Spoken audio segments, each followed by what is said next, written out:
Ladies and gentlemen, now today we've got a collaboration with the incredibly talented infographic designer ChronicVeisalgia. And if you're not following this guy already on Twitter, he just does loads of amazing infographics in regards to Marvel Contest of Champions. There's just all sorts of stuff, and we've been working on a few projects recently together as well. But if there's any infographics you guys want to see, anything that's really heavily requested at the moment, let us know in the comments section below, because we're always thinking about what we can do next. However, one of the things to update today was the immunity guide, and I think he's probably been working on this Venn diagram for about 2 years now, just consistently updating it. And with all the new immunity champions in the last couple of years, it has got very big and also seemingly complicated at first glance. But once you understand how to read it, then it does become quite straightforward. So again, the associated immunities are in their respective bubble. It's a Venn diagram, so all the poison immune champions are here, and then we got bleed immune characters, shock, Coldsnap Immune, Incinerate, but also because of the state of this Venn diagram, there's a second Incinerate immunity box with bleed immune and Incinerate immune champions here. We got Cosmic Ghost Rider, now Ghost Rider as well, and Apocalypse, and then also scrolling down we have the additional section of mainly like shrug off, resistance, and shorter debuff duration champions. So like, for example, you know, Aegon, once you get him ramped up, landing a critical strike, you can remove like any debuff there, which is really, really good. One of the things that makes Aegon amazing. And like same with Ghost as well, like dashing back, you can phase a lot of damaging debuffs as well. And we've also added in a new immunity synergies section, and this is something we were kind of discussing, and this is the first iteration of it. So we've got like Nick Fury combined with Deadpool. You can get rid of a single bleed, poison, or shock, and Nick Fury combined with like Iron Man and Punisher and Civil Warrior.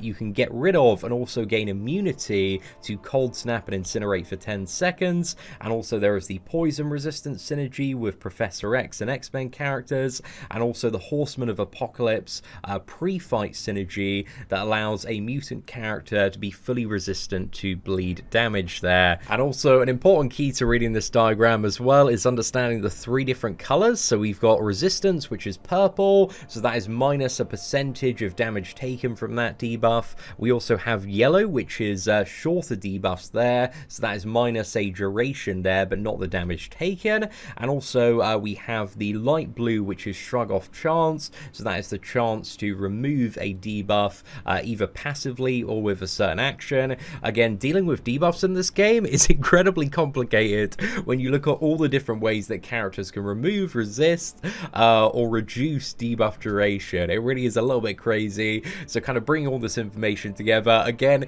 is a little bit hectic, man. It's certainly no easy task. There is so much to champion immunities and debuff resistance currently in this game, but I think kind of the best way to process this and what I use to reference this guide is like, for example, I see a fight and the main criteria is like, I'm going to take loads of Incinerate damage, so I need a character that is immune to Incinerate. So first off, I'll start looking at the Incinerate bubble here, and also now this little bubble as well, so I can see all of these champions are viable, and then maybe go down here as well and see that you know, a character like Aegon or Ghost has the shrug off chance, and maybe I can get rid of the Incinerate via that way as well, so they may be potential options for that encounter. And then finally, I can see the immunity synergies, Nick Fury paired with Iron Man. I can get 10 seconds of removal on the Incinerate and also immunity to it. So again, there's a lot of stuff to consider, but hopefully this guide kind of serves as a reference point for what options might be available for certain pain points and encounters that you run into Marvel Contest of Champions. So anyway, now that we've got that kind of brief explanation of how this works for those of you who might be glancing at this for the very first time,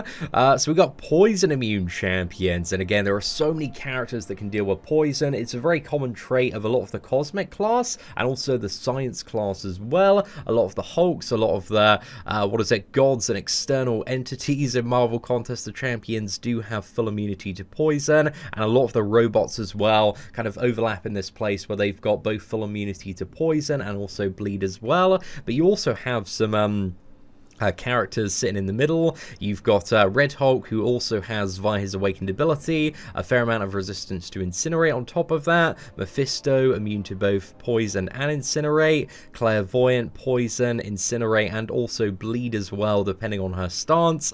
Iceman, he's got all three of those bases covered, which is really, really nice. And also, kind of at the pinnacle of everything in her Diamond form, you have Emma Frost, man. Emma Frost Diamond form is really, really useful, but at the same time, she kind of needs to be in a telepath form to get the damage. So staying in that form, you do sacrifice a fair bit of damage, and there are times when playing Emma Frost as well, that you're not in the diamond form at the right time, and you can get a little bit clapped there. But yeah, for the right scenario, man, Emma Frost can be a very versatile weapon for the game. And yeah, also in the poison category, we got Warlock. Again, he covers a lot of bases at the moment. Also, one thing I just want to bring up as well, if you're looking for general information on how I value champions overall, we do have an updated tier list every single month on the channel, so that's going to give you an idea of roughly some of the best performing champions. And again, you can cross-reference this in certain scenarios with the immunity guide as well. But yeah, in terms of bleed immune champions, again, I think some of the strongest bleed immune champions now are probably like Cosmic Ghost Rider, Apocalypse. You've got a lot of the characters in the middle, like Black Widow, Clairvoyant, Warlock, Colossus as well is absolutely insane. Magneto, after his buff, has 90% bleed resistance.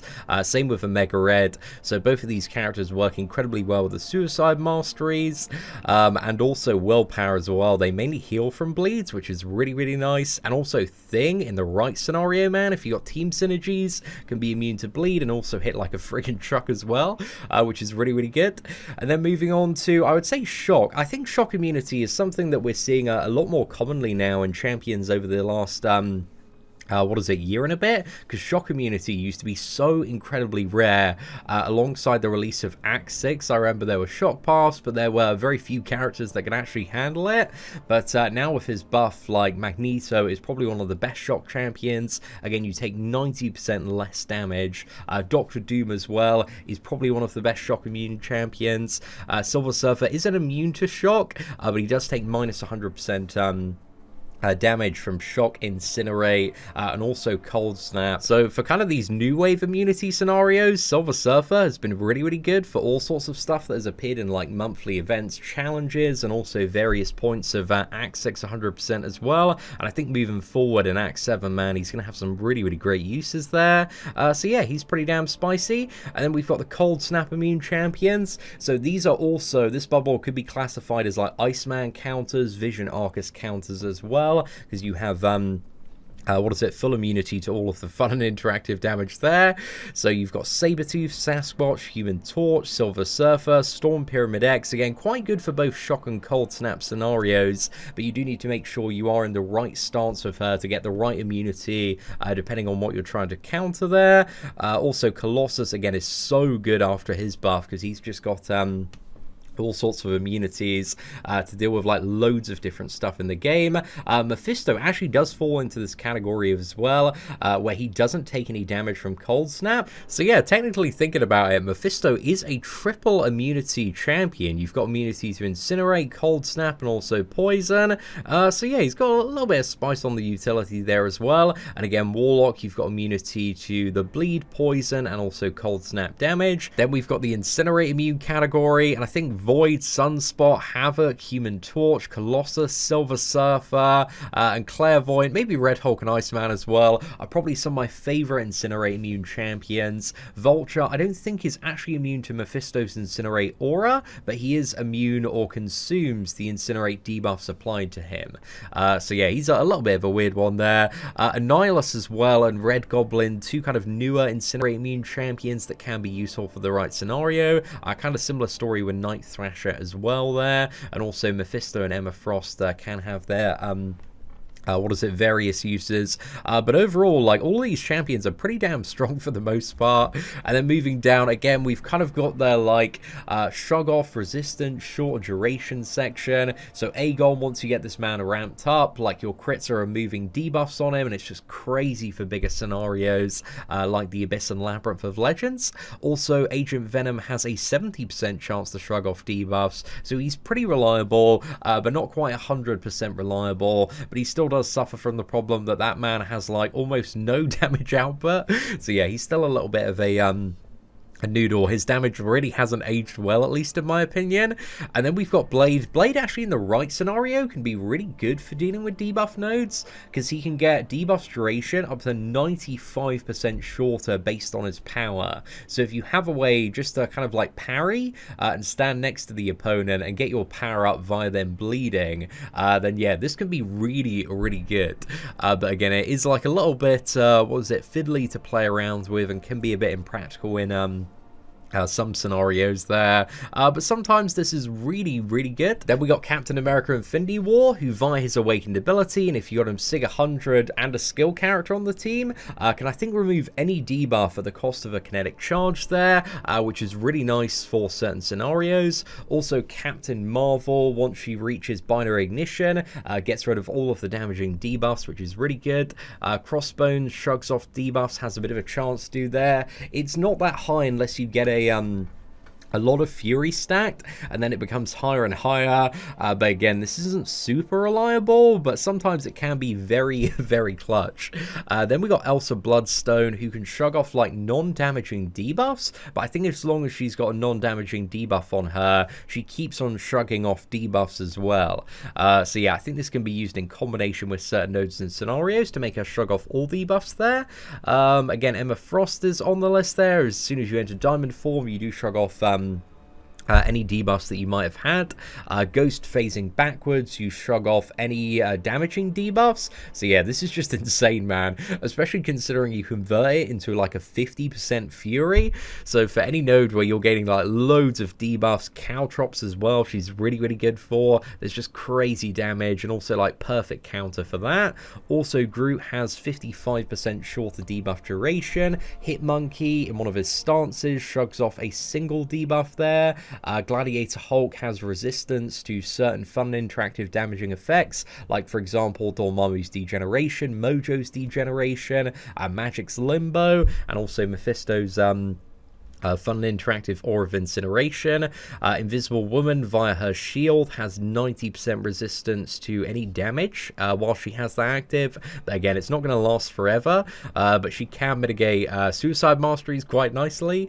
Also King Groot, at the cost of a fury, can shrug off damaging debuffs as well, so in the right scenario that can be very useful. Kingpin has a 50% chance to shrug off debuffs. Korg, while Rock Shield is active, 65%. Luke Cage does gain invulnerability, so this can be I think used to mitigate. I don't know if it shrugs off debuffs, but I know while you're fully immune to everything, you're not going to be taking any damage there. Mr. Sinister as well technically has a shrug off via his special one, where you shrug all the debuffs off you, damaging debuffs, and throw them on the opponent, which is quite nice.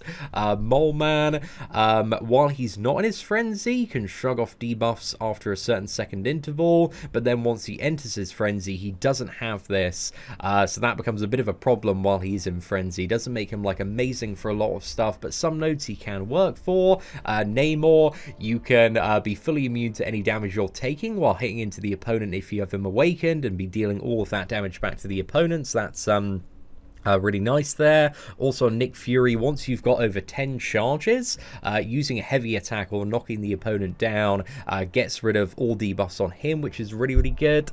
Night Thrasher, I think, has a 50% chance when he's knocked down to shrug off debuffs. So again, I don't think this is too practical when you're playing the champion, but yeah, just something to keep in mind there. Also Ronin, when switching into one of his stances, can remove a single debuff there, which is pretty damn nice. Also Rogue has 70% shorter debuff duration on her. Squirrel Girl, I think when summoning Tippy back to you or knocking the opponent down, gets rid of like one of your debuffs or all of your debuffs, so this can work really well in some scenarios, but again, it is a little bit niche there. Taskmaster has this ability where once he's taken 10 debuffs, he can't take any more. So for certain annoying matchups like Invisible Woman or Mr. Fantastic, where there's a fair few debuffs going on you, and for certain annoying nodes as well, this can actually be really, really valuable. So yeah, just something to keep in mind there as well. We also have Terax and Thing, who have various weird immunities in certain scenarios, like armor break immunity on Thing, and also nullify immunity, and Terrax also has immunity against metal champions to any kind of like power control or manipulation there. Wasp also has, when she evades, she removes damaging debuffs on her as well. So again, in combo, when you're playing this character with a Nick Fury synergy, this one can actually be really, really nice. But yeah, that's a little bit of an interesting one there. And then finally, again, we've got the immunity synergies for Nick Fury and Deadpool and all the ones that we talked about earlier. But again, this kind of guide is mostly a reference point to hopefully bookmark, share with your alliance, and if there are nodes that do pop up in the future, and it always happens with side events, new content, monthly event quest as well, where you have a certain path for a certain boss where you need, like, for example, this month, like a Mortal Abomination, you need a Poison Immune Champion that's, like, not a robot because of that node. It just gives you, like, a really easy reference list of all of the champions that might be able to deal with that encounter, and then you've got to use your, 2 cents to fill in the gaps and figure out like who might be a really, really good option. But yeah, ladies and gentlemen, hopefully you enjoyed the updated immunity guide. Again, mad love. ChronicVeisalgia is the man behind these infographics. He makes this happen. I'm here just to simply make sure that his hard work gets spread into the masses, and also, you know, provide a little bit of input when I can with this stuff. But yeah, if you've got any suggestions on how to change or anything that you think would be cool to add to this infographic, or any infographics that you would like to see in the future covered, please do let us know in the comment section below. But if you did enjoy today's breakdown, please do smash that like button. That'd be greatly appreciated. But aside from that, ladies and gentlemen, thank you very much for watching. Take care, and I hope that you have an absolutely fantastic day.